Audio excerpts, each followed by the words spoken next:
Olá pessoal, eu estou fazendo esse vídeo para falar sobre o arrebatamento da igreja, que muitas pessoas acreditam que o arrebatamento da igreja vai ser antes da grande tribulação, mas de acordo com a Bíblia, é impossível que o arrebatamento da igreja aconteça antes da grande tribulação, porque são vários textos muito claros que demonstram que a igreja vai estar aqui durante o período da grande tribulação. Então é impossível que aconteça o arrebatamento da igreja antes da grande tribulação, porque justamente a Bíblia explica que demonstra, né, que a igreja vai passar sim pela grande tribulação. E é isso que nós veremos agora. Jesus falou lá em Mateus 24 sobre como será a vinda dele, e Jesus demonstra que o arrebatamento é um evento que acontece no momento da vinda de Jesus. Não é um evento que acontece antes. O arrebatamento é um evento que acontece no momento da vinda de Jesus, e Jesus vai vir de forma visível. Então o arrebatamento ele não vai ser secreto. Essa doutrina que vai acontecer um arrebatamento secreto, que as pessoas vão desaparecer secretamente antes da grande tribulação, isso não tem base bíblica. E Jesus falou em Mateus 24, e logo depois da aflição daqueles dias, o sol escurecerá, e a lua dará a sua luz, e as estrelas do céu e as potências e as estrelas cairão do céu, e as potências do céu serão abaladas. Então aparecerá no céu o sinal do Filho do Homem, e todas as tribos da terra se lamentarão, e verão o Filho do Homem vindo sobre as nuvens do céu, com poder e grande glória. E ele enviará os seus anjos com o clamor de trombeta, os quais ajuntarão os seus escolhidos desde os quatro ventos, de uma a outra extremidade dos céus. Então Jesus está explicando aqui que ele só vai vir após a grande tribulação, porque ele fala aqui, ó, e logo depois da aflição daqueles dias. Aí em seguida ele cita eventos que só irão acontecer durante o período da grande tribulação. Inclusive quando a gente lê lá em Apocalipse, se eu não me engano, o sexto selo são os eventos que Jesus citou aqui, onde ele diz que o sol escurecerá, a lua não dará a sua luz, e as estrelas do céu cairão, e as potências dos céus serão abaladas. Então, serão eventos que vão acontecer durante a grande tribulação. E Jesus fala aqui que só virá após esses eventos.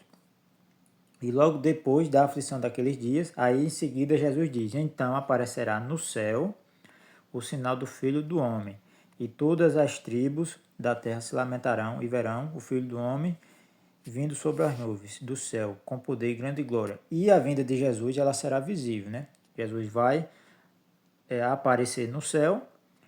Aí o texto diz que as tribos da terra se lamentarão e verão Jesus vindo, ó, vindo sobre as nuvens do céu.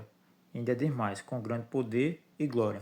Então, a vinda de Jesus ela será visível, e Jesus explica que só virá após a grande tribulação. E a vinda de Jesus ela é única. A palavra de Deus ela não diz que Jesus vai vir mais de uma vez, que será duas vindas, ou vinda de Jesus em duas etapas, como muitas pessoas distorcem a Bíblia, só para justificar essa doutrina de arrebatamento antes da grande tribulação. Isso não é verdade. A vinda de Jesus sempre é descrita no singular, a vinda do Filho do Homem. E Jesus só virá após a grande tribulação. Aí Jesus explica no versículo 31 como será o arrebatamento da igreja.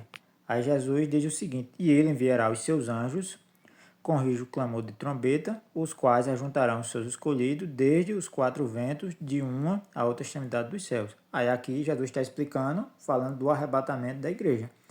Que os anjos, ó, que Jesus vai enviar os anjos, seus anjos, com rijo clamor de trombeta, ó, não será secreto, vai ser um evento que vai acontecer com barulho, que Jesus vai vir de forma visível, as pessoas vão ver e irão se lamentar, né? E é nesse momento que vai acontecer o arrebatamento da igreja, no momento que Jesus estiver descendo do céu. Aí ele diz que os anjos ajuntarão os seus escolhidos desde os quatro ventos, de uma a outra extremidade dos céus. Lá, se eu não me engano, é no versículo, né? Ou é em Marcos ou é em Lucas, que fala que os escolhidos serão ajuntados da extremidade da terra até a extremidade dos céus. Não é que a igreja que os escolhidos eles vão subir para o céu, que vão diretamente para o céu. Não. O arrebatamento nada mais é do que um encontro, que Paulo usa exatamente essa palavra, encontro, quando Paulo está falando sobre o arrebatamento. Porque Jesus está descendo do céu, e nesse momento aí vai acontecer o arrebatamento da igreja, né? Para ir ao encontro de Jesus que estará vindo. E esse encontro, ele se dará nas nuvens, né? Se dará nos ares. Que é isso que Paulo vai explicar, só que com outras palavras. Aí Paulo fala lá em 1 a Tessalonicenses, no capítulo 4, a partir do versículo 15, Paulo explica a mesma coisa, só que com outras palavras. Dizemos, pois, isto, pela palavra do Senhor, que nós, os que ficarmos vivos para a vinda do Senhor, o arrebatamento é um evento que vai acontecer no momento da vinda de Jesus, os que ficarmos vivos para a vinda do Senhor. Aí Paulo explica, não precederemos os que dormem. Que Paulo está dizendo que não, o arrebatamento não vai acontecer primeiro do que a ressurreição. Primeiro tem que acontecer a ressurreição dos mortos. Aí primeiro acontece a ressurreição, que são eventos que vão acontecer praticamente em um mesmo momento, só que existe uma ordem cronológica. Primeiro acontece a ressurreição dos mortos e logo em seguida a igreja, os que estiverem vivos, serão arrebatados. Porque o mesmo Senhor descerá do céu com alarido, com voz de arcanjo e com a trombeta de Deus. E os que morreram em Cristo ressuscitarão primeiro. Depois nós, os que ficarmos vivos, seremos arrebatados juntamente com eles nas nuvens a encontrar o Senhor nos ares. Assim estaremos sempre com o Senhor. Aí Paulo está explicando o quê? Que o arrebatamento é um evento que acontece na vinda de Jesus, igual Jesus explicou. Aí Paulo também explica aqui, que o arrebatamento diz que Jesus vai descer do céu com alarido, aí diz com voz de arcanjo e com a trombeta de Deus. Então Paulo está explicando basicamente a mesma coisa que Jesus falou, só que com outras palavras. Paulo está demonstrando que o arrebatamento e a ressurreição são eventos que vão acontecer durante o momento da vinda de Jesus, e Jesus vai vir de forma visível. Por isso que Paulo cita aqui, que Jesus vai descer do céu com alarido, com voz de arcanjo e com a trombeta de Deus. Aí ele explica que quem morreu em Cristo, porque nesse caso aqui os ímpios não vão fazer parte dessa ressurreição, que é a primeira ressurreição. Os ímpios só vão ressuscitar após o milênio para serem julgados, para fazerem parte do tribunal do trono branco. Aí lá já vai ser, no caso, uma segunda ressurreição. A primeira ressurreição só vai ressuscitar quem morreu em Cristo. Aí ele diz, quem morreu e os que morreram em Cristo ressuscitarão primeiro. Quem morreu em Cristo ressuscitarão primeiro. Então a ressurreição, ela acontece primeiro.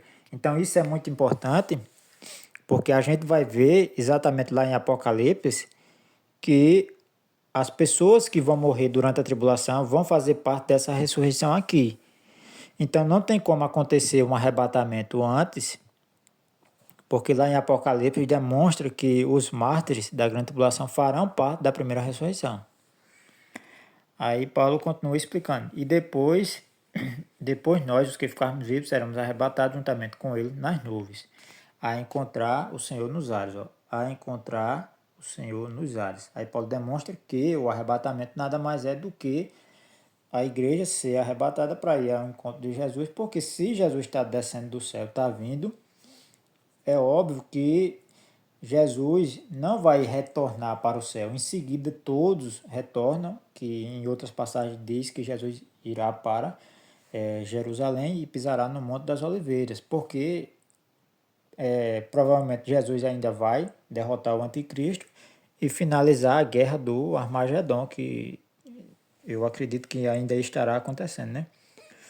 Mas não é que a igreja vai para o céu. A igreja vai encontrar com Jesus nos ares, e o texto não fala aqui que para onde a igreja vai. O texto não diz nem que a igreja vai para o céu, nem diz que a igreja vai para Jerusalém, como eu estou dizendo aqui.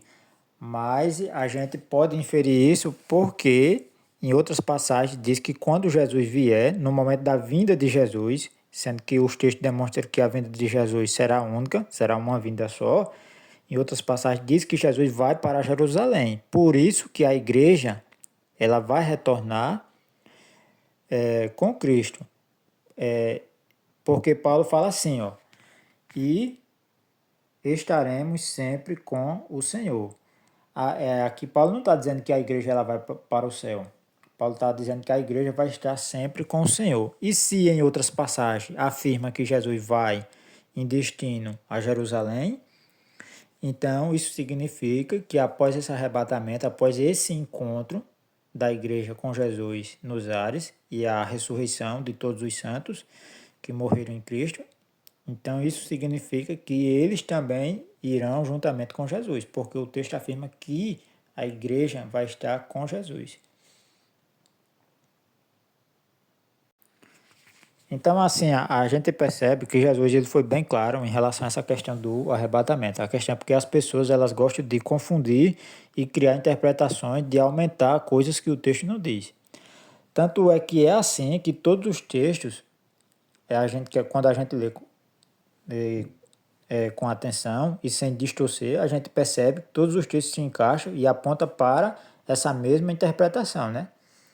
Tanto é que lá em Apocalipse, no capítulo 13, diz que a igreja será perseguida pelo o anticristo, né? Aqui é Apocalipse 13 falando do anticristo, dizendo, e abriu a sua boca em blasfêmias contra Deus, para blasfemar do seu nome e do seu tabernáculo, e dos que habitam no céu.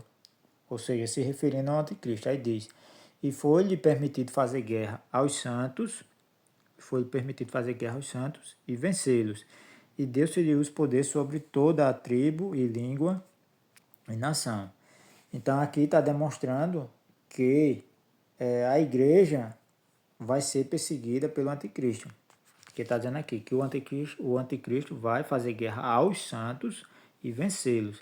O problema é porque as pessoas não querem aceitar uma interpretação que é clara e começa aqui a distorcer os versículos para afirmar que aí, para tentar justificar, né? Que vai acontecer um arrebatamento antes.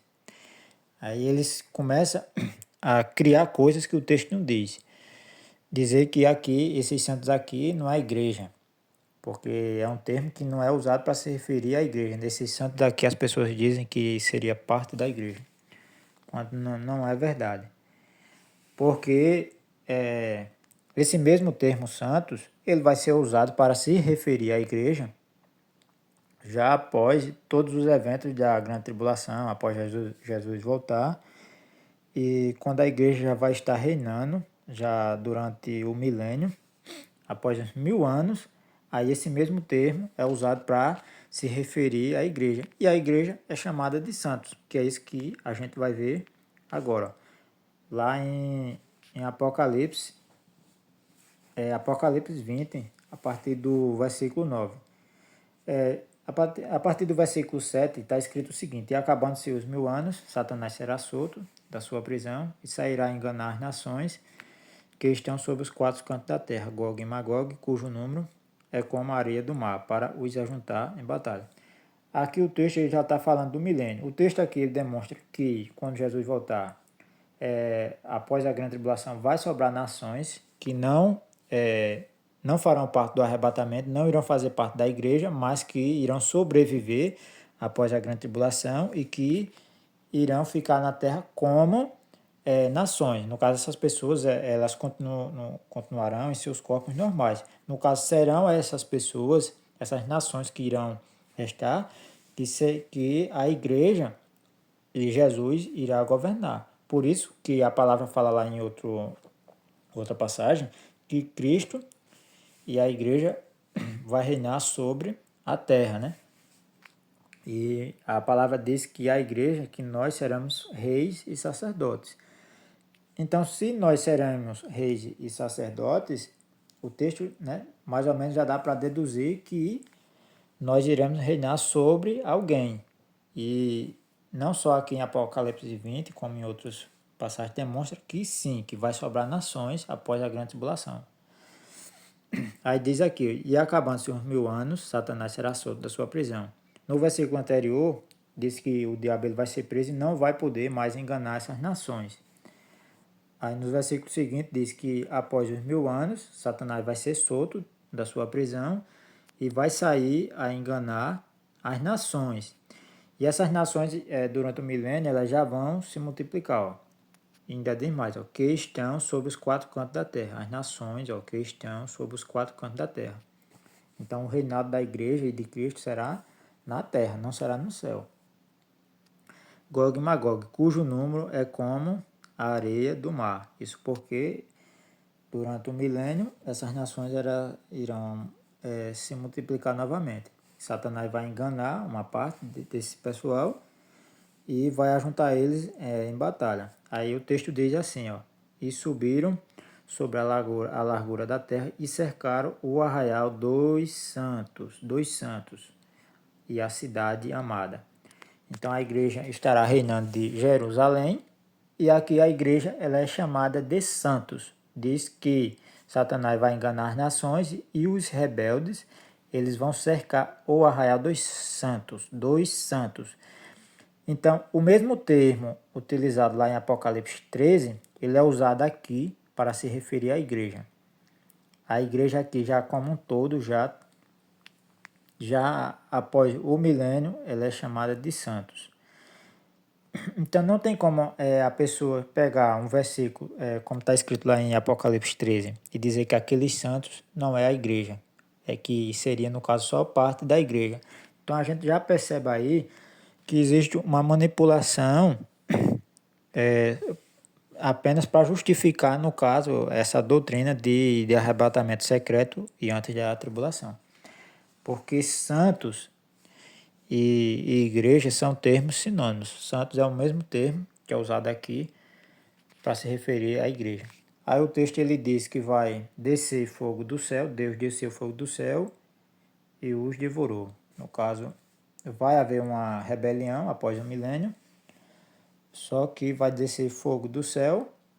Isso demonstra que a igreja vai estar reinando aqui na terra durante todo o período do milênio, como sempre foi, como sempre esteve escrito na Bíblia.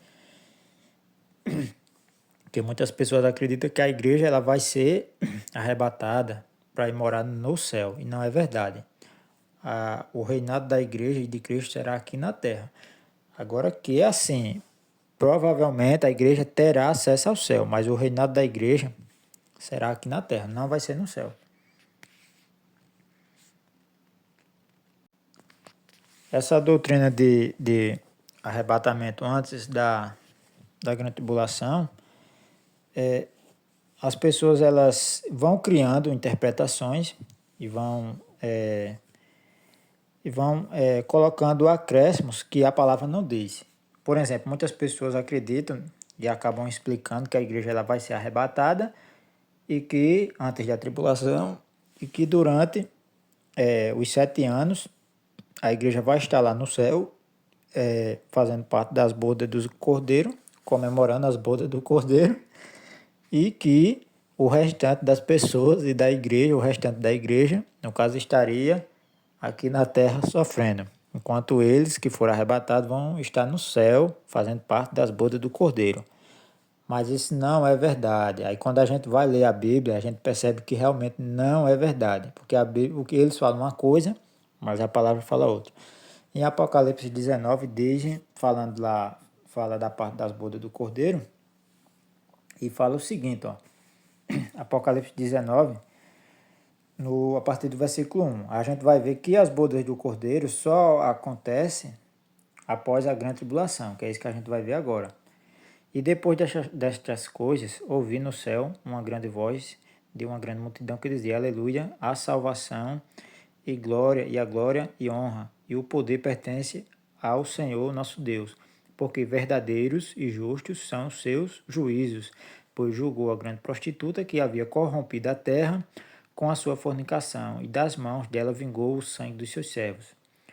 E outra vez disseram, aleluia, e a fumaça dela sobe para todo sempre. E os 24 anciãos e os 4 animais prostraram-se e adoraram a Deus, que estava assentado no trono, dizendo: Amém, aleluia. E saiu uma voz do trono que dizia: Louvai o nosso Deus, vós todos os seus servos, e vós que temeis, assim pequenos como grandes. E ouvi como que a voz de uma grande multidão, e como que a voz de muitas águas, e como que a voz de grandes trovões, que dizia: Aleluia, pois já o Senhor Deus todo-poderoso reina. Regozijemos-nos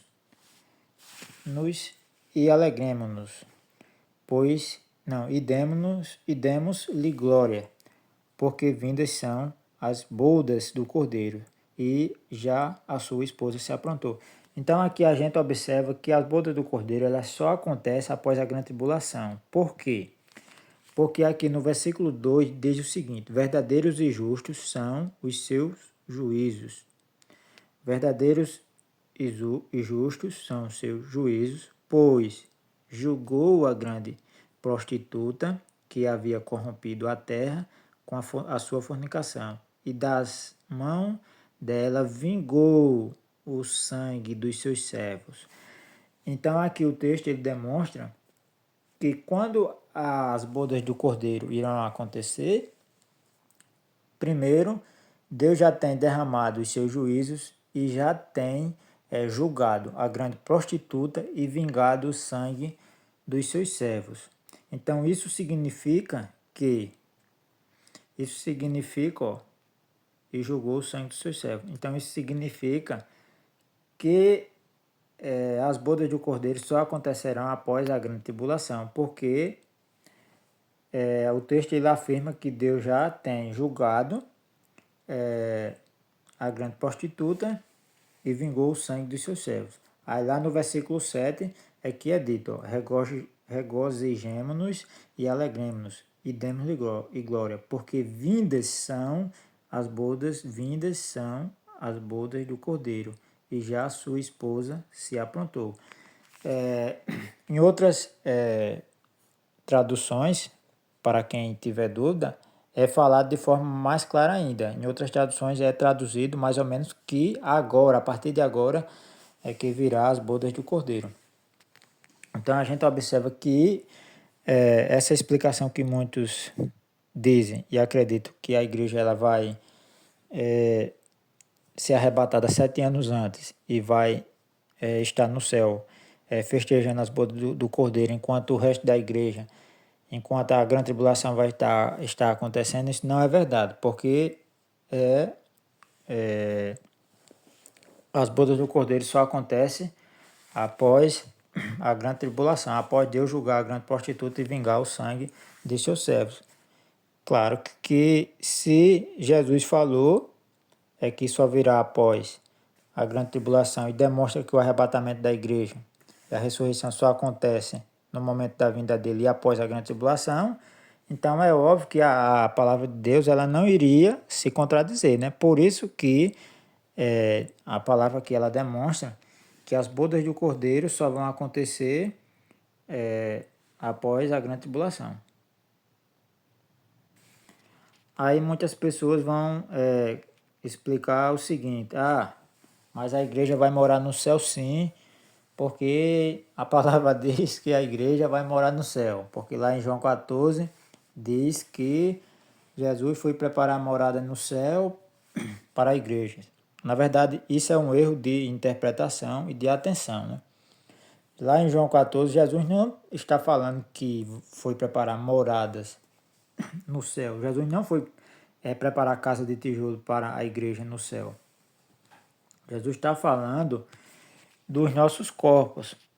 As moradas que Jesus está falando que iria preparar não era casa de tijolo, eram nossos corpos, que é isso que a gente vai ver aqui. Agora, no livro de João, a partir do versículo 1, a Jesus diz o seguinte: não se turbe o vosso coração, credes em Deus, crede também em mim. Na casa de meu pai há muitas moradas. Se não fosse assim, eu vos teria dito: vou preparar-vos lugar. E quando eu for e vos preparar lugar, virei outra vez e vos levarei para mim mesmo, para que onde eu estiver, estejais vós também. Aí a gente tem que observar justamente o que Jesus está querendo dizer. Aí Jesus diz aqui, ó, vou preparar-vos lugar. Observe que tem aqui, tem esse pronome aqui, ó, pessoal, vos. Vou preparar-vos lugar. Em outras palavras, vou preparar vocês lugar. Então Jesus não estava falando que iria construir moradas de tijolos no céu, e sim que iria nos preparar os nossos corpos para nós recebermos o Espírito Santo, porque é em nós que Deus habita, é em nós que o Espírito Santo habita. Inclusive, em outras passagens, diz justamente isso, que nós somos o templo do Espírito Santo. Por isso que Jesus diz, vou preparar-vos lugar. Aí em seguida ele continua dizendo, e quando eu for e vos preparar lugar, ó, e vos preparar lugar, ó, e preparar vocês lugar, no caso, virei outra vez e vos levarei para mim mesmo, para que onde eu estiver, estejais vós também. Porque Jesus, ele é a casa e nós somos os membros, que nós, no caso, nós somos as moradas. Jesus é a casa e nós as moradas, que é justamente isso que a gente vai ver em outras passagens. Aí, Jesus continua falando aqui, ó, para que onde eu estiver, que na verdade a tradução correta aqui seria para onde eu estou, estejais vós também. Se vocês procurar outras traduções, irão ver que outras traduções irão traduzir justamente assim, com esse mesmo termo. Para que onde eu estou, estejais vós também. No caso aqui, ó, para onde eu estou, estejais vós também. Então Jesus estava dizendo que iria preparar os nossos corpos para que onde ele estivesse, nós estivéssemos também. Aí a gente, nos versículos seguintes, Jesus vai explicar onde é que ele estava, que é justamente que a gente vai perceber que esse raciocínio ele se encaixa. Aí a partir do versículo 10, Jesus continua explicando, não crês tu que eu estou no Pai e que o Pai está em mim? As palavras que eu vos digo, não as digo de mim mesmo, mas o Pai que está em mim é quem faz as obras. Crede-me que estou no Pai e o Pai em mim. Crede-me, ao menos, por causa das mesmas obras. Aí Jesus aqui explica, ó, eu estou no Pai e o Pai está em mim. E lembra que Jesus falou que a finalidade era preparar-nos lugar, preparar-vos lugar, preparar vocês lugar, que era para onde ele estivesse, no caso os discípulos, estivessem também. Aí no versículo 10 ele explica, eu estou no Pai e o Pai está em mim. No caso, Jesus não estava falando de casas de tijolos, Jesus estava falando que da mesma forma que Deus estava habitando nele, iria preparar os nossos corpos para que para que o Espírito Santo também habitasse dentro da gente. Tanto é assim que Paulo lá em Hebreus, ele explica mais ou menos isso.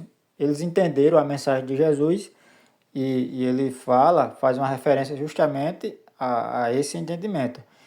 É lá em Hebreus, capítulo 3, a partir do versículo 6, aí diz, mas Cristo como um filho sobre a sua própria casa, aí ele explica, ó, a qual casa somos nós, se tão somente conservarmos firmes a confiança e a confiança e a glória da esperança até o fim. Aí diz, porque toda a casa, a partir do versículo 5, porque toda a casa é edificada por alguém, mas o que edificou todas as coisas é Deus. Aí ele diz, e na verdade Moisés foi fiel em toda a sua casa, como um servo para testemunho das coisas que se havia de anunciar, mas Cristo como filho sobre a sua própria casa. Aí aqui ele explica, ó, a qual casa somos nós. Então somente conservarmos firme a confiança e a glória da esperança até o fim. No livro de Efésios, Paulo também fala algo semelhante, dando a entender que o nosso corpo é que é a casa espiritual de Deus. No livro de Efésios, capítulo 2, a partir do versículo 18, diz o seguinte: porque por ele ambos temos acesso ao Pai em um mesmo Espírito, assim que já não sois estrangeiros nem forasteiros, mas concidadãos dos santos e da família de Deus, edificados sobre o fundamento dos apóstolos e dos profetas. Observe que Paulo está sempre usando esse termo de como se fosse uma construção, né? Edificados sobre o fundamento dos apóstolos e dos profetas, de que Jesus Cristo é a principal pedra de esquina, no qual todo o edifício, bem ajustado, cresce para o templo santo no Senhor, no qual também vós, juntamente, sois edificados para a morada de Deus em Espírito. Sois edificados para a morada de Deus em Espírito. Então, os nossos corpos é que é a morada de Deus, a morada do Espírito Santo. E para entendermos todo esse mistério, na verdade ele não se iniciou com as palavras de Jesus, e sim lá desde os profetas, desde o Antigo Testamento, quando Davi queria construir uma casa para Deus, né? Aí Davi, ele falou o seguinte, lá em Samuel, 2 Samuel, capítulo 7, versículo 1. E sucedeu que, estando o rei Davi em sua casa, e tendo o Senhor lhe dado descanso de todos os seus inimigos em redor, disse o rei ao profeta Natã: eis que eu moro em casa de cedro, e a arca de Deus mora dentro de cortinas. E disse Natã ao rei: vai e faze tudo quanto está no teu coração, porque o Senhor é contigo. Aí, no caso, Davi criou o desejo de construir uma casa para a arca de Deus. E ele falou isso para o profeta Natã. Só que aí Natã vai e diz ao rei Davi que ele fizesse aquilo porque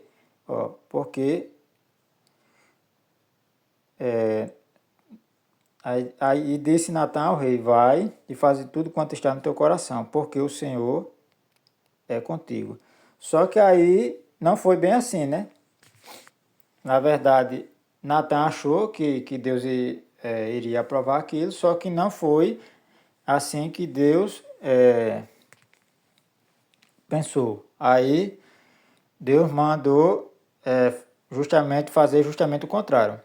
Aí a partir do versículo 4 diz o seguinte: porém sucedeu naquela mesma noite que a palavra do Senhor veio a Natã dizendo: vai e dize a meu servo Davi: assim diz o Senhor: edificar-me-ás tu uma casa para minha habitação? Porque em casa nenhuma habitei desde o dia em que fiz subir os filhos de Israel do Egito, até o dia de hoje, mas andei em tenda e em tabernáculo. E em todo lugar que andei com todos os filhos de Israel, falei porventura alguma palavra a alguma das tribos de Israel, a quem mandei apacentar o meu povo de Israel, dizendo: por que não me edificais uma casa de cedro? Então Deus não aprovou aquilo que Davi, o desejo de Davi. Aí Deus disse o seguinte: agora, pois, assim dirás a meu servo Davi. Aí Deus falou com o profeta Natã e mandou Natã ir até Davi e falar o seguinte: assim diz o Senhor dos Exércitos: eu te tomei da malhada de detrás das ovelhas, para que fôssemos o soberano sobre o povo, para que fosses o soberano sobre o meu povo, sobre Israel. E fui por onde quer que foste, e destruí os teus inimigos diante de ti, e fiz grande o teu nome, como o nome dos grandes que há na terra, e preparei lugar para o meu povo, para Israel, e o plantarei, para que habite no seu lugar, e não mais seja removido, e nunca mais os filhos da perversidade o aflijam como dantes. E desde o dia em que mandei que houvesse juízes sobre o meu povo Israel, A ti, porém, te dei descanso de todos os teus inimigos. Também o Senhor te faz saber que te fará casa. Aí aqui Deus está explicando que fará casa de Davi. Então essa história de fazer os nossos corpos como casa espiritual de Deus, ela já vem lá desde os profetas. Aí Deus disse o seguinte, ó, e te farei saber, também o Senhor te faz saber que te fará casa. Deus já tinha feito uma promessa que faria de Davi uma casa. Quando teus dias forem completos e vires a dormir com teus pais, então farei levantar depois de ti. Aí aqui Deus está explicando quando é que vai acontecer essa profecia de fazer Davi uma casa, né? Quando teus dias forem completos e vires a dormir com teus pais, então farei levantar depois de ti um dentre a tua descendência, o qual sairá das tuas entranhas, e estabelecerei o seu reino. Este edificará uma casa ao meu nome, e confirmarei o trono no seu reino para sempre. Aí aqui Deus está explicando, ó, que vai levantar depois de Davi dentre a descendência de Davi, o qual iria sair das entranhas de Davi, e diz, estabelecerei o seu reino. Este edificará uma casa, ó, este edificará uma casa ao meu nome, e confirmarei o trono do seu reino para sempre. Aí aqui que muitas pessoas podem achar que, no caso, essa profecia se cumpriu com Salomão, mas não foi com Salomão que essa profecia ela se cumpre. Essa profecia, na verdade, estava falando de Jesus Cristo, né? Aí Deus estava falando que iria levantar um da descendência de Davi, que no caso não foi Salomão, e sim Jesus Cristo, porque nas palavras seguintes diz o seguinte, ó, e estabelecerei o seu reino, e confirmarei o trono do seu reino, ó, e confirmarei o trono do seu reino para sempre. E na verdade, o trono de Salomão, o reinado de Salomão, ele teve um fim, né? Ele não foi para sempre. Na verdade, essa promessa de confirmar o trono do seu reino para sempre, na verdade, ela só se cumpre com Jesus. Então, o texto aqui não estava falando de Salomão, e sim de Jesus. Aí, no caso, por isso que Jesus, ele é a casa espiritual principal e nós somos as moradas, né? Por isso que Jesus, lá quando foi indagado, lá em João, no capítulo 2, ele explica justamente isso, ó. Lá no livro de João, capítulo 2, diz o seguinte, Jesus respondeu e disse-lhes, destruí este templo e em 3 dias o levantarei. Disseram, pois, os judeus, em 46 anos foi edificado este templo, e tu o levantarás em 3 dias? Mas ele falava do templo do seu corpo. Então Jesus é o templo e nós somos as moradas. Aí por isso que Jesus, lá no capítulo 14, ele fala aquilo, que eu vou preparar-vos lugar. No caso, Jesus estava falando de nossos corpos como moradas espirituais. Mateus 24, muitas pessoas usam essa passagem, a partezinha lá de Mateus 24, onde fala que a vinda de Jesus será semelhante aos dias de Noé para defender o arrebatamento secreto. E na verdade não é assim. E nós vamos ler o texto aqui e buscar a compreensão correta. Mateus 24, a partir do versículo 36, diz o seguinte, mas daquele dia e hora ninguém sabe, nem os anjos do céu, mas unicamente o Pai. Portanto, assim como nos dias anteriores ao dilúvio comiam, bebiam, casavam-se e davam-se em casamento, até o dia em que Noé entrou na arca, e não perceberam, até que veio o dilúvio e os levou a todos. Assim será também a vinda do Filho do Homem. Então, estando 2 no campo, será levado um e deixado o outro. Estando 2 moendo no moinho, será levada uma e deixado o outro. Vigiai, pois, porque não sabeis a hora que há de vir o vosso Senhor. Mas considerai, se o pai da família soubesse que vigília da noite havia de vir o ladrão, vigiaria e não deixaria minar sua casa. Então, esse texto aqui ele não está falando de arrebatamento especificamente, está falando aqui da vinda de Jesus. É, ó, e como nos dias de Noé, assim será também a vinda do Filho do Homem. E observe que o termo utilizado aqui é a vinda no singular, porque Jesus só virá mais uma vez. E o arrebatamento ele acontece no momento da vinda de Jesus. E Jesus só vai vir após a grande tribulação. Aí o texto continua dizendo: porquanto assim como nos dias de Noé, nos dias anteriores ao dilúvio, comiam, bebiam e davam-se casamento, e até o dia que Noé entrou na arca, e não o perceberam. Então as pessoas usam essa passagem aqui para dizer que as pessoas vão estar vivendo a sua vida normal e de repente vai acontecer o arrebatamento. E não é verdade. Esse texto aqui está se referindo aos ímpios. Quem é que nos dias de Noé estavam comendo, bebendo, casando e foram surpreendidos com o dilúvio? Não foi Noé. Noé e sua família já havia sido avisado anteriormente, né? Tanto é que Noé fez a arca e quando veio o dilúvio, Noé não foi pego de surpresa. Quem foram pegos de surpresa foram os ímpios. Aí diz até o dia em que Noé entrou na arca e não perceberam, até que veio o dilúvio e os levou a todos. Quem foi que o dilúvio levou? O dilúvio levou os ímpios, não foi a Noé que o dilúvio levou.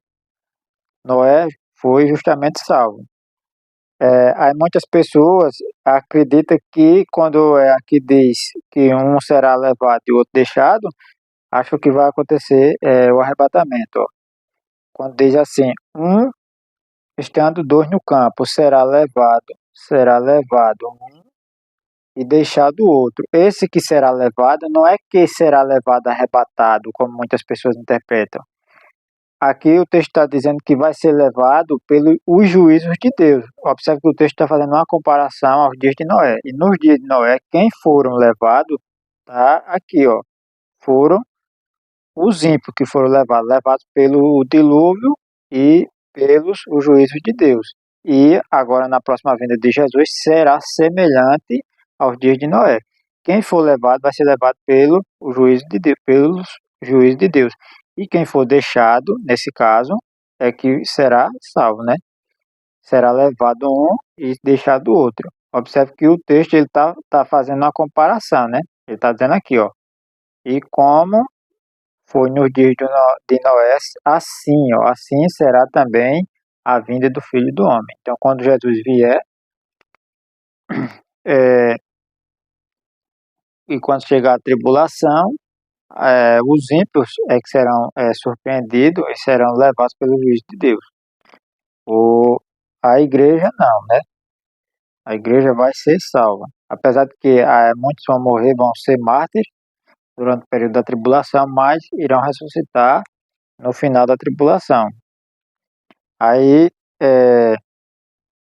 o texto diz assim: mas considerar isto, se o pai de família soubesse que a vigília da noite havia de vir o ladrão, vigiaria e não deixaria minar a sua casa, porque por isso estáis vós preparados também, porque o Filho do Homem há de vir a hora em que não penseis. Então, esse termo aqui, que Jesus virá como ladrão, Jesus vai vir como ladrão, mas não é para a igreja.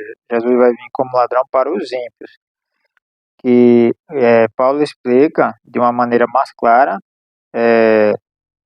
usando expressões semelhantes. Lá no livro de 1 Tessalonicenses, no capítulo 5, diz o seguinte: porque vós mesmos sabeis muito bem que o dia do Senhor virá como um ladrão. O dia do Senhor virá como um ladrão de noite. Pois que, quando disserem a paz e segurança, então lhe sobrevirá repetindo destruição, como as dores de parto, aquela que está grávida e de modo nenhum escaparão. Quem é que vai estar dizendo que há paz e segurança? Não vai ser a igreja. Quem está dizendo aqui que há paz, que a paz e segurança é justamente os ímpios que vão estar falando isso. Ó. Quando disserem, quem é que vai dizer isso? A paz e segurança. Os ímpios é que estarão falando isso. Aí então sobrevirá repentina destruição. Porque esse termo vir como ladrão de noite, o que o texto está querendo dizer é que os ímpios, quem está em trevas, vai ser surpreendido, né? A igreja não. A igreja, que são filhos do dia, são filhos da luz, não será surpreendida, que é isso que o texto ele vai explicar nos versículos seguintes. Ó. Mas vós, irmãos, já não estáis em trevas, para que aquele dia vos surpreenda. Ó. Vós não estáis em trevas, para que aquele dia vos surpreenda como um ladrão. Então a igreja não vai ser surpreendida. Aí ele continua explicando, ó, porque todos vós sois filhos da luz, ó, filhos do dia. Nós não somos da noite nem das trevas. Aí Paulo está explicando aqui, né, que nós somos filhos da luz, somos filhos do dia. Nós não somos filhos da noite e nem das trevas. Ou seja, quem será pego de surpresa e surpreendido serão os ímpios, porque os ímpios são filhos da noite, são filhos das trevas. Essa expressão, filhos da noite, é uma expressão para dizer, né, uma analogia para afirmar quem está em trevas e quem está na luz, né? Não durmamos, pois, não durmamos, pois, como os demais, mas vigiemos e sejamos sóbrios, porque os que dormem, dormem de noite, e os que se embebedam-se de noite. Então, o que esse termo, essa analogia, está querendo dizer, essa expressão vir como um ladrão de noite, é uma analogia que está fazendo referência para os ímpios. Aqueles que vivem na impiedade serão pegos de surpresa, tanto pela grande tribulação como pela vinda de Jesus, porque a Bíblia fala em outras passagens que vai estar lá a grande tribulação acontecendo e os ímpios não irão, muitos deles, né, não vão se arrepender, né? E eles serão surpreendidos com a vinda de Jesus. Né? A igreja não. O próprio texto aqui, ele explica que nós somos filhos da luz, nós somos filhos do dia, nós não somos da noite nem das trevas. O próprio texto aqui explica que nós não seremos surpreendidos, ó, para que aquele dia vos surpreenda como ladrão. Ó. Mas vós, irmãos, já não estáis, ó, não estáis em trevas, não estáis em trevas, para que aquele dia vos surpreenda. Então, quem não está em trevas não será surpreendido. Então, esse texto aqui, essa expressão vir como ladrão de noite, é uma analogia fazendo referência aos ímpios, aqueles que vivem na impiedade.